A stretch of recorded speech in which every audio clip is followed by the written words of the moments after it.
Okay, so I want to tell the story of Edward and Mary. It's a pretty bloody story, even though I disagree with Bloody Mary as a name for her. There is still it was a violent time. There's quite a lot of violence going on.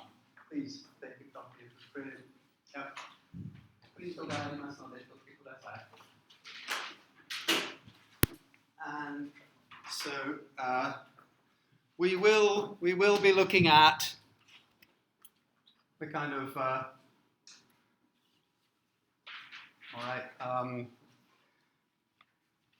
people dying for their religion, dying for their beliefs. This was going on. Okay, yes, shock horror. Okay, but it's true. Okay, that's why I want to impress upon you. This was happening. Okay, so. Let's begin by talking about the last years of Henry VIII. And first, of course, his marriage to Catherine ends, and his second wife, as we saw, gets her head chopped off. Well, he had 4 more wives after that. The third wife gave him the son that he wanted, but she died just a couple of weeks after giving birth. So he got his son, who was Edward, would be the next king, but his wife died, so he married again, a German woman. He hadn't met her. He married her for political reasons, but when they did meet her, he didn't like her. So he ended the marriage quite quickly, a few months later, saying that he didn't like her. Then the next wife was Anne Boleyn's cousin, and she suffered exactly the same fate. She was accused of sleeping with other men, and she had her head chopped off. In her case, perhaps there was some truth to it. She was playing a very dangerous game, and she had her head chopped off. And then finally, he married Catherine Parr, and she lived beyond him. So some students were saying, did he just marry because he wanted a son? Well, he had a son, but he still married 3 times after that. Okay? But on the other hand, did he just marry them because he wanted sex? Well, he was king. He could probably sleep with any woman he wanted. He didn't have to marry them. In fact, he did have 1 son, at least, outside his marriage, by a woman who was not his wife. And it's clear that he had relationships with other women who were not his wives. Okay, so 6 wives plus lovers. That's Henry. Okay, so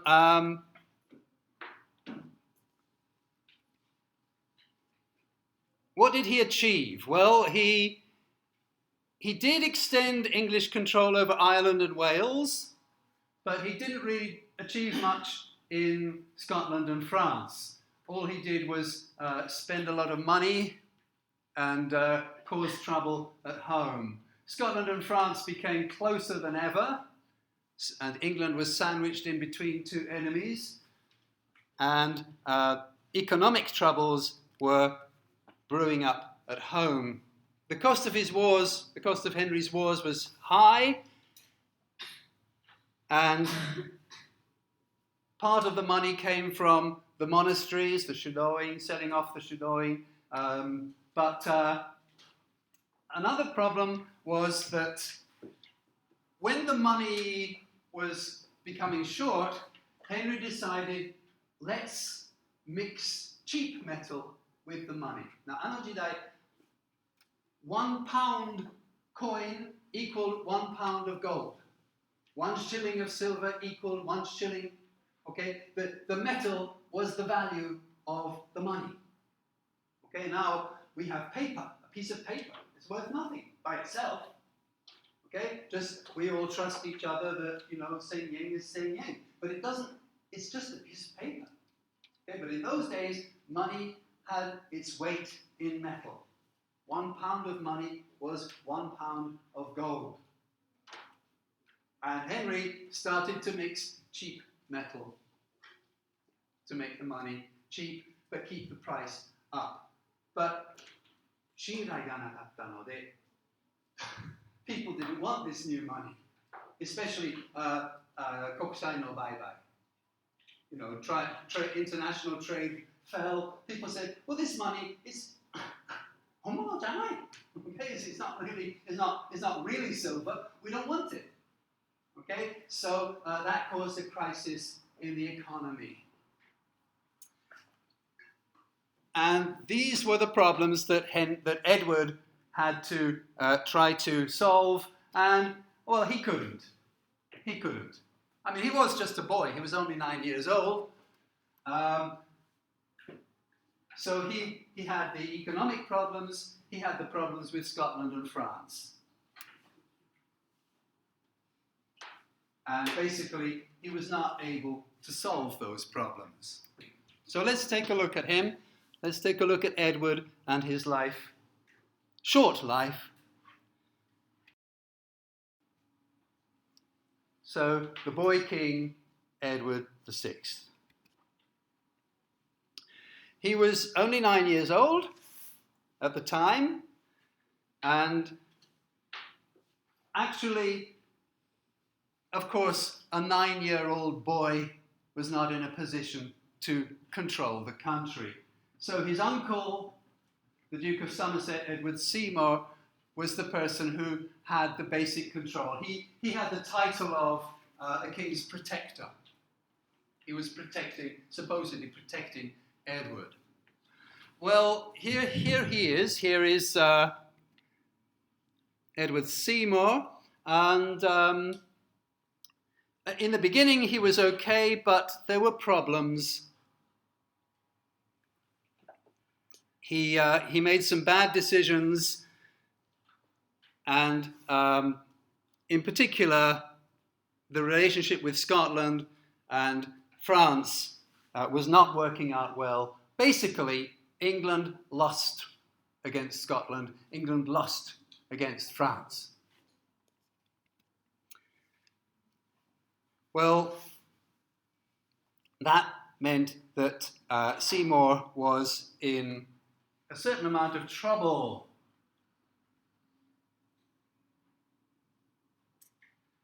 The political results of failing to win those wars against Scotland and France, the political results were negative for him, and he lost his position of power. He was replaced by John Dudley, the Earl of Warwick.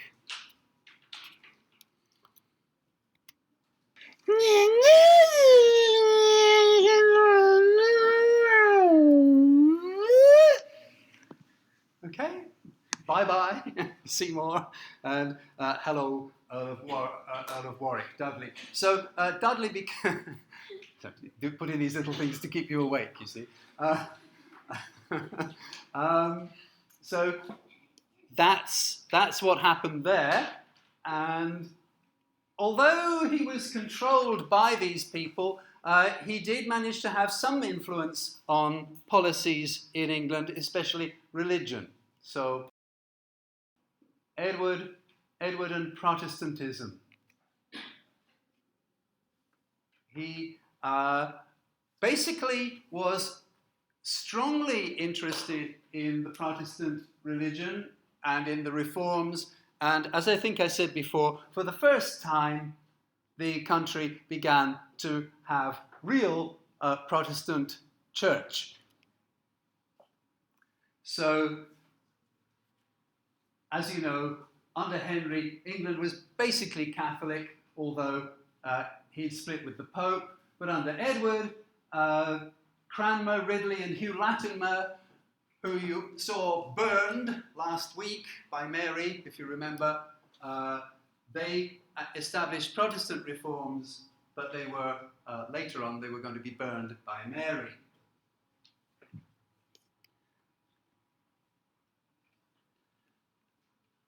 And we have some interesting pictures here. Here is one of the reformers, Latimer, here, speaking to the young king, speaking to Edward.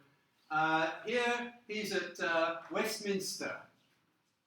So at the Palace of Westminster, we have this kind of scene. You can see the courtiers all there listening to what's going on. You can see how information and ideas were communicated in those days. I think this is, interesting and important for you to see. We've got the internet. Okay? We've got television, radio, we've got all sorts of ways of communicating. That's how they did it. Okay? There would be all these courtiers standing around who could listen to what was being said, and so they could spread it to other people. But that was how communication took place. Somebody probably would write down what was said. In fact, Latimer himself would probably have written down most of what he was going to say. That would very often later be published, or it would be copied and spread out among people. This is how they exchanged ideas. This is how communication took place. All right? So we'll come back to that because I think that's an interesting and useful thing to know. How people lived and how communication took place. What everyday people's lives were like. So that's the first thing, that there were these public places. Westminster Palace is not exactly a public place. The second one is a more public place. This is actually a public space here, a very important public space in London. From the picture, it looks as if they're inside, but this is only because there's a big kind of tent, a canopy for Edward, and they put up a special pulpit for, again, it's Latimer, and this is St. Paul's Cross. In London. This was a big public speaking place, and it was more open to the general public. You can see over here, it was a huge area. And they were able to fix the acoustics so that if somebody spoke in a loud voice, they didn't, no microphone, of course, but people could hear. People could hear. So people would crowd in to hear what the debate was, and in this way, people would understand the important topics of the day. Okay? I will come back to these public speaking places and show you a little bit more about how people communicated and what those spaces were like, so you can imagine a little bit about the everyday life of people at that time. Okay, so that was basically Edward's life, and he's followed by his sister, who is known in history as Bloody Mary.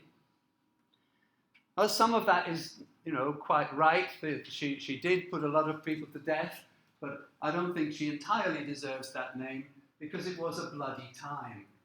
Now, Edward was the son of the third of Henry VIII's wives, and when he died, he had made these Protestant reforms. The most important reforms were that priests finally were allowed to marry. Remember, in the Catholic Church, priests are not allowed to marry. Edward allowed the priests to marry.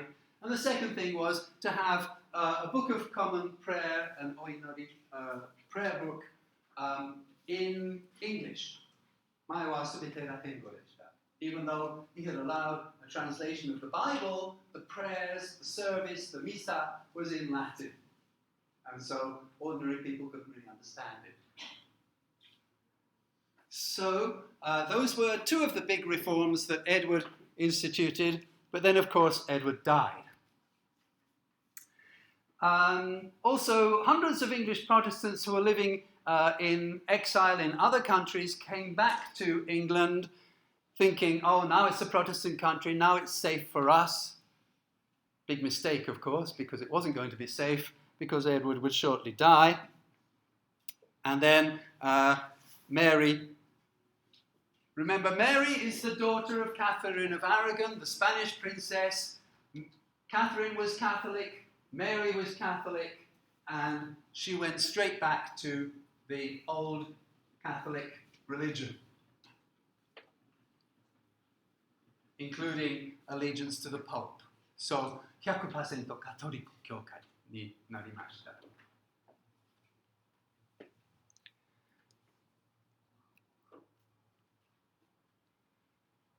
And Mary is best remembered for the burning of about 300 Protestants during her 5-year reign.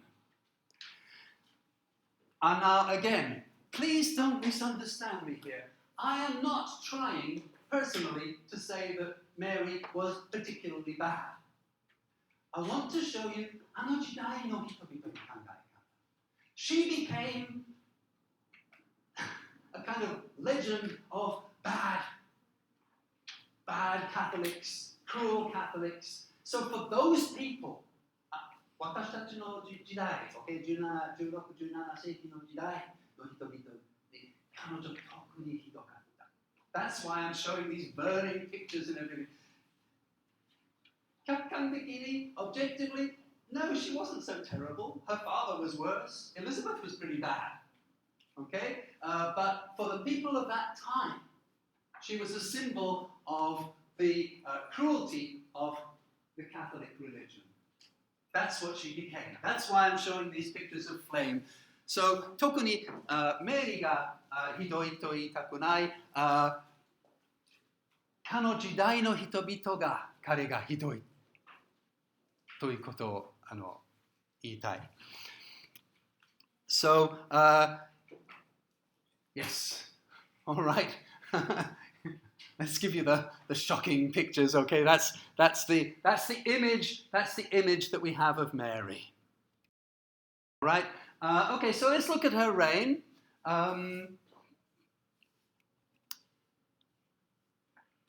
Edward tried to stop her from being queen, and he wanted his cousin, who was also a Protestant, Lady Jane Grey. He wanted her to be queen, and poor Lady Jane Grey. かわいそうな彼女. She didn't want to be queen. But after Edward died, しょうがないから, she said, oh, okay, I suppose I have to be queen. But 9 days later, Mary came, and メリーの方が人気だったので, as I say, Catholic religion was still popular. Mary was popular. So she was more popular, and Lady Jane 飛ばされた. She was the queen who never really was. 9 days after her cousin's death, after Edward's death, she was pushed out, and after that, of course, she was killed. Okay? Poor woman, she never wanted to be queen. She suffered a very unfortunate fate.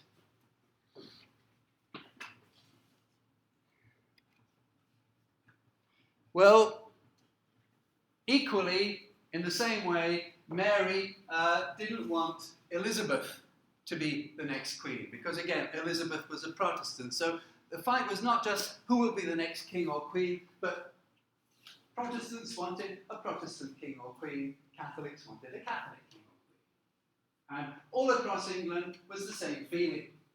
So in this case, Mary's supporters were strong enough to put her as a Catholic on the throne, make her queen. And she knew her position was not strong because she needed a son, she needed a child, especially a son, to be the next Catholic king of England. So she needed a husband. And what did she do? Well, her mother was Spanish, and she chose Prince Philip of Spain as her husband. Now, although many English people wanted a Catholic country, a lot of them were a little bit frightened of Spain. Even if they wanted a Catholic England, they felt uncomfortable, some of them, with England being under the power of Spain. 今までイギリスはずっと独立でしたので、it was an independent country. People were worried at the idea that England may come under the control of Spain through marriage to a Spanish king, a prince. Well, he was a prince and then he became king. So English law at that time meant that when a woman married, all her property belonged to her husband. So if Mary marries, England belongs to Prince Philip. And indeed, Prince Philip was King of England. But luckily for the English people, he didn't do anything very much. The main thing he did was to try to have a child, to try to give Mary the son that she wanted, but even that didn't work out. So there was a rebellion,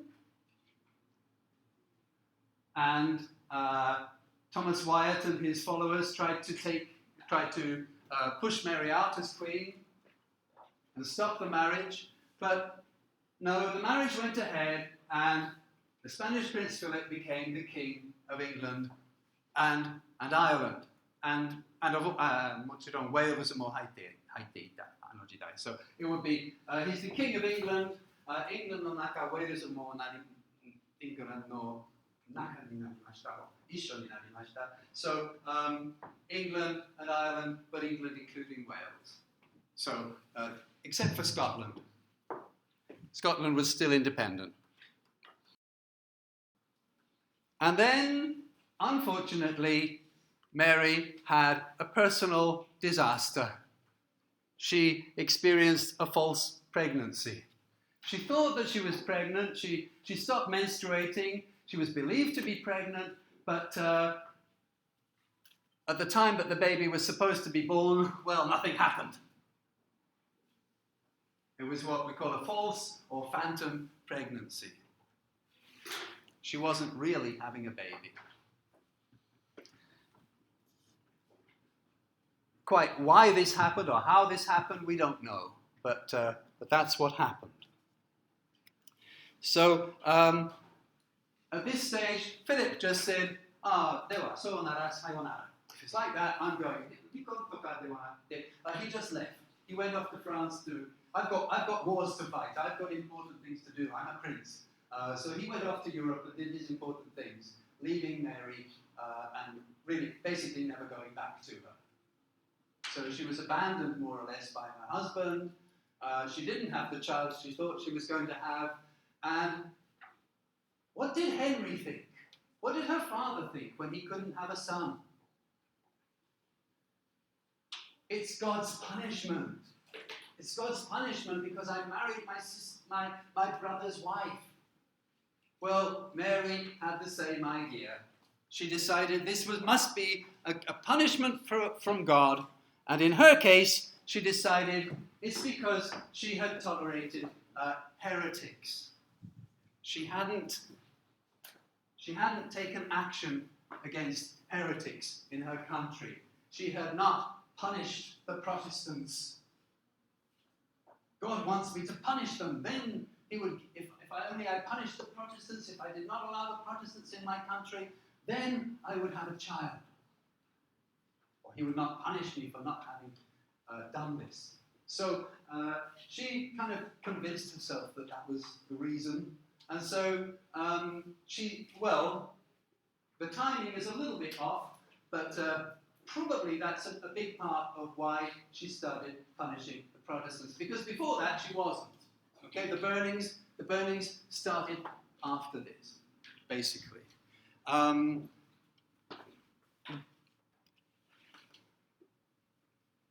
Here she is, not looking very gentle in this contemporary portrait. And the executions began in February 1555. Probably by this time she knew in herself that she wasn't really pregnant, or she suspected. I don't know, there's debate about the exact connection between the burnings and the pregnancy, but it seems likely that was quite an important part of changing her attitude, because at the beginning, she promised, no, I will not punish any Protestants. I will accept them. But then this started, and possibly, or very likely, it was connected with her false pregnancy in some way. And there they are, all right? These are the names of the people who were burned. Right? Sometimes we don't know the name, we just have unknown person, but these are mostly we know their names, we know who they were, and these names, again, they are an important symbol. They became very, very important symbol of Junanate, 16th and 17th century England.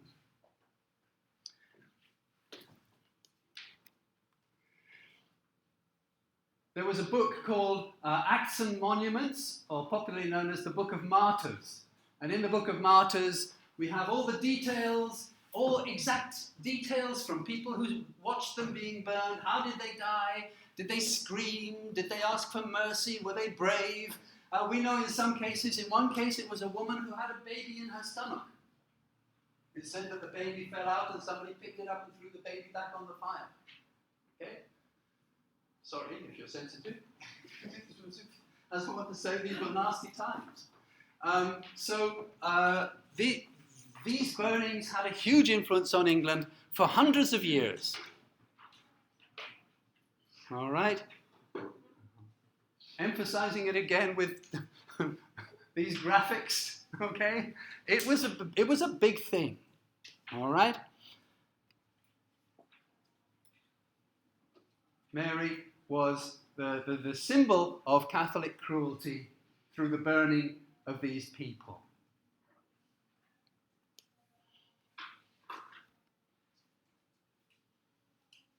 Okay? All right. Basically, that's it.